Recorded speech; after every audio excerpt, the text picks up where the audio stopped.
నమస్తే, welcome to special focus.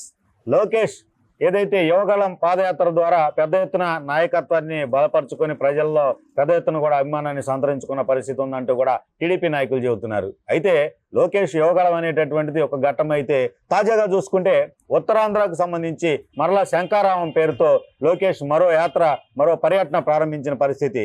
ఈ యొక్క ఇంపాక్ట్ రాబోయేటటువంటి ఎన్నికలపైన ఎలా ఉండబోతుంది? ఇప్పటికే ఎమ్మెల్సీ ఎన్నికల్లో, ఏదైతే గ్రాడ్యుయేట్ ఎమ్మెల్సీ ఎన్నికల్లో ఉత్తరాంధ్రను టీడీపీ చేజిక్కించుకున్న పరిస్థితి, మరి ఈ యాత్ర ద్వారా రాబోయే ఎన్నికల్లో ఎలా ఉండబోతుంది అనేది మనతో ఉన్నారు టీడీపీ సీనియర్ నాయకులు సిరిపురం శ్రీధర్ గారు. శ్రీధర్ గారు, చెప్పండి. లోకేష్ యువగళం అనేటటువంటి పెద్ద ఎత్తున మీ పార్టీ శ్రేణుల్లో జోష్ నింపింది. మరలా శంకారావంకు సంబంధించి ఉత్తరాంధ్రలో లోకేష్ చేపట్టినటువంటి పర్యటన ఎలా ఉండబోతుంది అనుకుంటున్నారు? ఎన్నికల్లో ఎలాంటి ప్రభావం చూపించబోతుంది అనుకుంటున్నారు? యువగళం అనే పాదయాత్ర ఆ రోజున లోకేష్ బాబు గారు చిత్తూరు జిల్లా నుంచి స్టార్ట్ చేసి శ్రీకాకుళంతో ఎండ్ చేయడం జరిగింది. దాదాపు 3-4 వేల కిలోమీటర్లు దాకా ఇప్పటిదాకా రాజశేఖర రెడ్డి గారు చేయలేదు, జగన్మోహన్ రెడ్డి గారు చేయలేదు, వాళ్ళ చెల్లెలు షర్మిల గారు చేయలేదు, చివరికి వాళ్ళ నాన్నగారు చంద్రబాబు నాయుడు గారు కూడా అన్ని కిలోమీటర్లు పాదయాత్ర చేయలేదు. లోకేష్ గారే రికార్డు సృష్టించారు. మనం చూస్తే ఈ రోజున లోకేష్ గారు ఆ రోజున యువగళం పాదయాత్ర శ్రీకాకుళం ఉత్తరాంధ్ర కేంద్రంగా ఆ రోజున అనుకున్న షెడ్యూల్ ప్రకారం అనుకున్నట్టు మధ్యలో ఒక అవాంతరం వచ్చినా కానీ వైజాగ్ వాళ్ళ నాన్నగారిని అరెస్ట్ చేయడం, చంద్రబాబు గారిని, మరి ఆ పనుల మీద, కోర్టు పనుల మీద, ఆయన కోర్టు వ్యవహారాల మీద తిరగటం, ఒక తాత్కాలికంగా బ్రేక్ వేసినా మరలా ఆయన ఎక్కడ ఆపాడో అక్కడి నుంచే మళ్ళా ప్రారంభించి ఆపటం, శ్రీకాకుళం ఉత్తరాంధ్రలో మరి అక్కడ బహిరంగ సభ నిర్వహించటం, ఆ బహిరంగ సభలో పవన్ కళ్యాణ్ గారు, వివిధ పార్టీల నాయకులు పాల్గొనటం, ఇవన్నీ జరిగినాయి. సక్సెస్ జరిగింది. ఒక యువకుడు ప్రజలకు సంబంధించిన సమస్యలు ఏమున్నాయి? పాదయాత్ర అంటే ఏదో ముఖ్యమంత్రి అవడం కోసం, లేకపోతే పేరు తెచ్చుకోవడం కోసం చేసిన పాదయాత్రలు కాదు. జగన్మోహన్ రెడ్డి గారి ప్రభుత్వంలో ప్రజలు ఏ సమస్యలు ఎదుర్కొంటున్నాడో ఒక యువకుడుగా, అతను నవ యువకుడుగా తెలుసుకోవటం కోసం ఆయన ప్రయత్నం చేయటం జరిగింది. ఆ ప్రయత్నం, ఫస్ట్ ప్రయత్నం సక్సెస్ అయింది. ఈ రోజున శంకారావం పేరుతో ఆయన ఒక కార్యక్రమం ఏర్పాటు చేయటం, అది కూడా ఉత్తరాంధ్ర కేంద్రంగా. మరి ఎక్కడైతే యువగళం ఆగిందో పాదయాత్ర ఆయన షెడ్యూల్ ప్రకారం, మరలా అక్కడి నుంచి రాష్ట్రం మొత్తం 13 జిల్లాలు కవర్ చేసే కార్యక్రమం శంకారావం. అంటే సమర శంకారావం. అది రేపు జరగబోయేది ఎన్నికల యుద్ధం. యుద్ధానికి సైన్యాధ్యక్షుడు తెలుగుదేశం పార్టీకి చంద్రబాబు నాయుడు గారు ఒక రాజు అయితే, లోకేష్ గారు ఒక సైన్యాధ్యక్షుడు. ఆ సైన్యాధ్యక్షుడు ఈ రోజున శంకారావం పూరించటం జరిగింది. ఈ శంకారావంలో ఎవరెవరైతే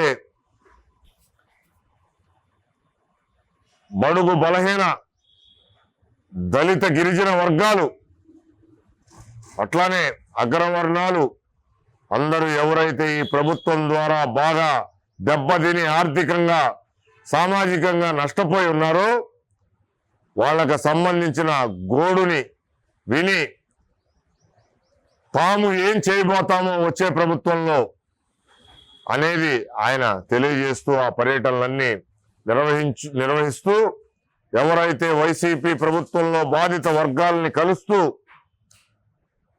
శంకారావం పూరిస్తూ ప్రతి కేంద్రంలో, మండల, గ్రామ, నగర, పట్టణ ప్రాంతాల్లో ఆయన శంకారావం పూరిస్తూ ఎన్నికల శంకారావం ప్రారంభించడం జరిగింది.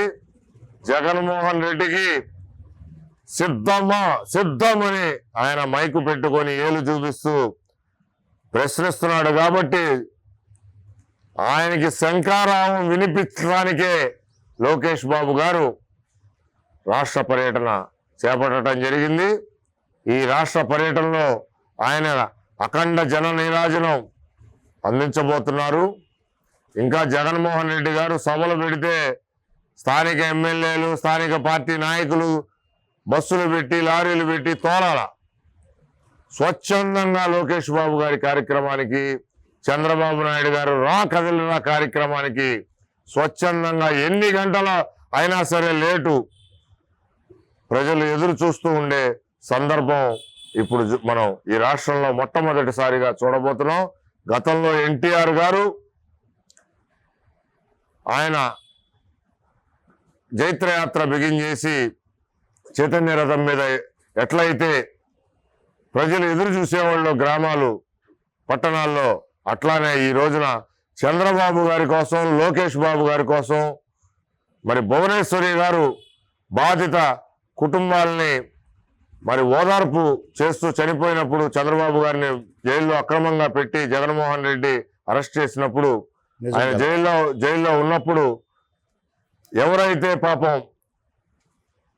కొంతమంది ఆ టీవీలు చూస్తూ షాకు గురై చనిపోయారో వాళ్ళ కుటుంబాలని పరామర్శిస్తూ వాళ్ళకి మరి కాంపన్సేషన్, ఎందుకంటే చంద్రబాబు గారి కోసం, వాళ్ళ కుటుంబం కోసం వాళ్ళు చనిపోయారు కాబట్టి ఆ కుటుంబాన్ని ఆదుకోవాలని చెప్పి నారా భువనేశ్వరి గారు ఆమె ఓదార్పు చేస్తూ ఆ కుటుంబాలకి ఆమె మేడం గారు తిరుగుతున్నారు. మేడం గారు తిరిగేదానికి కూడా విశేష స్పందన లభిస్తూ ఉంది. అంటే ప్రజల్లో ఎట్లాంటి చైతన్యం వచ్చిందంటే ఈ రాక్షస పాలన అంతరింపు చేయటానికి శంఖారావం పూరించాల్సిందే అని చెప్పి ప్రజలు ఒత్తిడి తీసుకొస్తే ఈ రోజున లోకేష్ బాబు గారు శంఖారావం అనే యాత్ర కార్యక్రమం పెట్టడం జరిగింది.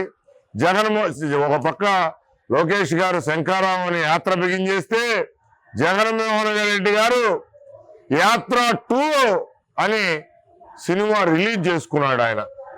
ఆయన చేసే యాత్ర అది. ఇంతకు మించి ఆయన ఇంకా చేయటానికి ఈ రాష్ట్రంలో ఏమీ లేదు. లోకేష్ గారు శంఖారావం యాత్ర చేస్తుంటే జగన్మోహన్ రెడ్డి గారు యాత్ర 2 సినిమా రిలీజ్ చేసుకుంటూ ఆ యాత్ర చేసుకుంటున్నాడు. ఆయన ఆ యాత్ర చేసుకుంటూ ఆ యాత్ర నిర్మాతకి భూములు ఎలా భావిస్తారు మీరు? ఉత్తరాంధ్రలో భూములు ఇస్తూ యాత్రా నిర్మాతకి ప్రభుత్వం తరపున ఉచితంగా భూములు అందజేయడం జరిగింది. ప్రస్తుతం రాబోయే ఎన్నికల్లో లోకేష్ శంఖారావంకు సంబంధించి ఉత్తరాంధ్రలో లాస్ట్ జరిగిన ఎమ్మెల్సీ ఎన్నికల లాగా ప్రభావం చూపిస్తుంది అంటారా? ఈ రోజున ఉత్తరాంధ్రలో జగన్మోహన్ రెడ్డి గారు ఎమ్మెల్సీ అభ్యర్థిని వాళ్ళ పార్టీ తరఫున నుంచోబెట్టడం జరిగింది. Graduate MLC. ఆ ఎమ్మెల్సీలో ప్రతిపక్షంలో ఉన్న తెలుగుదేశం పార్టీ అభ్యర్థి అత్యధిక మెజారిటీతో గెలిచి ప్రభుత్వంలో ఉన్న పార్టీ అభ్యర్థి ఓడిపోవటం జగన్మోహన్ రెడ్డి గారు సిగ్గుచేటైన కార్యక్రమం. ఎంత దారుణం అంటే ఎప్పుడు అధికార పార్టీ ఉన్నాయి, ఏ పార్టీ ప్రభుత్వంలో అధికారం ఉన్నా అదే పార్టీ స్థానిక సంస్థల ఎన్నికల్లో గెలవటం ఈ రాష్ట్రంలో కాదు ఈ దేశంలో ఆనవాయితీ.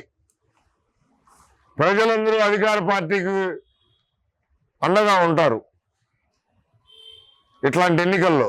మరి ఈ రోజున ఉత్తరాంధ్రలో ఎమ్మెల్సీ ఎన్నికల్లో ఓడిపోవటం, మరి ఆ రోజే జగన్మోహన్ రెడ్డి గారు నైతిక బాధ్యత వహించి రాజీనామా చేయాల్సింది సిగ్గుపడి. అట్లాంటిది చేయకుండా ఇంకా కొనసాగుతుంటే ప్రజా వ్యతిరేకత ఉత్తరాంధ్రలో పెళ్ళుబుకిపోయింది. ఎందుకు?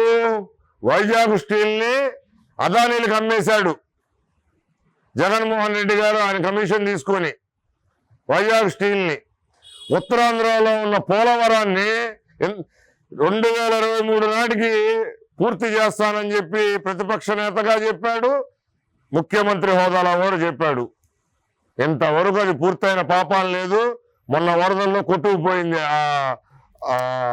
కట్టింది కింద కాపర్ డ్యాము.